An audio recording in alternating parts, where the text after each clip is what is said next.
Hello everyone, সবাই কেমন আছেন? আশা করি সবাই ভালো আছেন।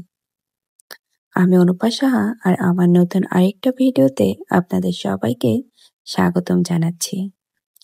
আমি এই অনেকদিন হলোই দেশের বাইরে আছি, মানে প্রবাসে আছি।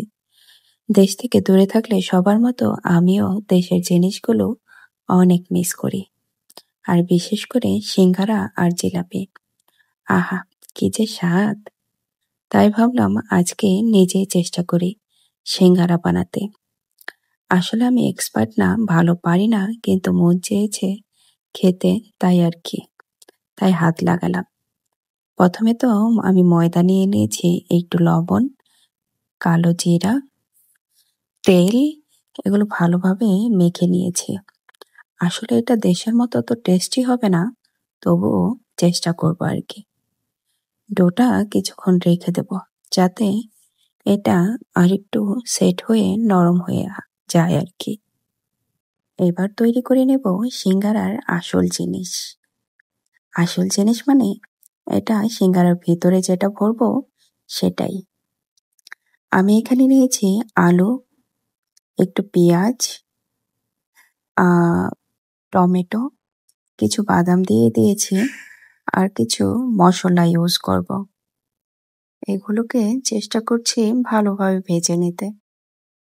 ভালোভাবে ভাজা হয়ে গেলে এখানে আমি কিছু মশলা অ্যাড করে দেব।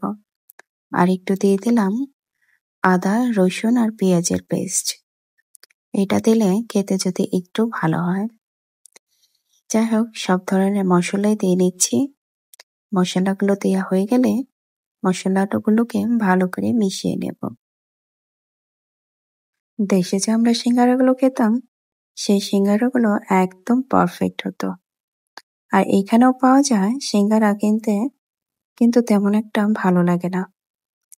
তাই ভাবলাম আজকে আমি নিজেই বাসায় বানিয়ে ফেলি। সব মশলাগুলো একসাথে মেশানোর পরে এখানে আমি কুচি করা আলুগুলো দিয়ে নিলাম। এই আলুগুলো আমি সিঙ্গারার সাইজে কুচি ছোট ছোট করে নিয়েছিলাম আর কি। এগুলোকে ভালোভাবে মিশিয়ে আমি একটা সুন্দর সবজির মতো তৈরি করে নেব।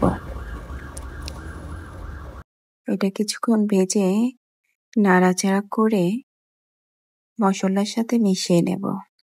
যখন গন্ধ আসতে শুরু করবে তখন এটাতে একটু জল দিয়ে ঢেকে রেখে দেব কিছুক্ষণ।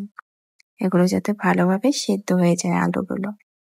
আজকে ভাবলাম এটার মধ্যে ডিম দেব, তাই 2টা ডিম সেদ্ধ করতে বসিয়ে দিলাম। আর এইদিকে প্রায় হয়ে এসেছে, আমার আলুগুলো প্রায় সেদ্ধ হয়ে গেছে। আর একটু লাগবে, তাই আর একটু ঢেকে রাখলাম। এই তো দেখো, সুন্দর একটা কালার এসেছে, কিন্তু দারুণ কালার।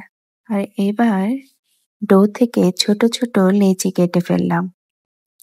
লেচি কেটে এই লেচিগুলোকে আমি বেলে নেব। এই পর্যন্ত সব তো ঠিকঠাকই ছিল। এবারে এলো শেপ দেওয়ার পালা। শেপ দেওয়াটাই আসল মজা, কারণ শেপ তো আমি দিতেই পারি না।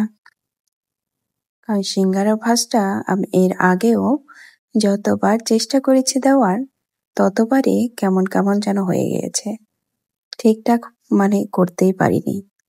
তবু আজকে আবার চেষ্টা করব সিঙ্গারার এই শেপটা দেওয়ার জন্য। দেখি এবার যদি হয়। আমি আগে সবগুলোই রুটির সাইজ করে নিলাম। এখানে ডিমগুলো কেটে নিয়েছি।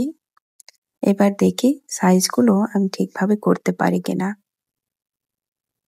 হয়তো দোকানের মতো এত পারফেক্ট হবে না, কিন্তু চেষ্টা করব আর কি। নিজের হাতে বানানোর ইমোশনটা একটু আলাদাই হয়। যাই হোক, চেষ্টা করছি, দেখা যায় হয় কিনা। এই পর্যন্ত তো ঠিকই ছিল। আর এরপরে আমি এগুলো ভরে নেব। দেখি পরবর্তী ভাঁজটা আমি দিতে পারি কিনা। যাই হোক, যেটুকুই দিতে পারি, তোমরাও এভাবেই চেষ্টা করে দেখতে পারো, যেটুকু পারো আর কি। এইভাবে আমি প্রায় সবগুলোই করে নিয়েছিলাম। যাই হোক, অতটাও খারাপ হয়নি।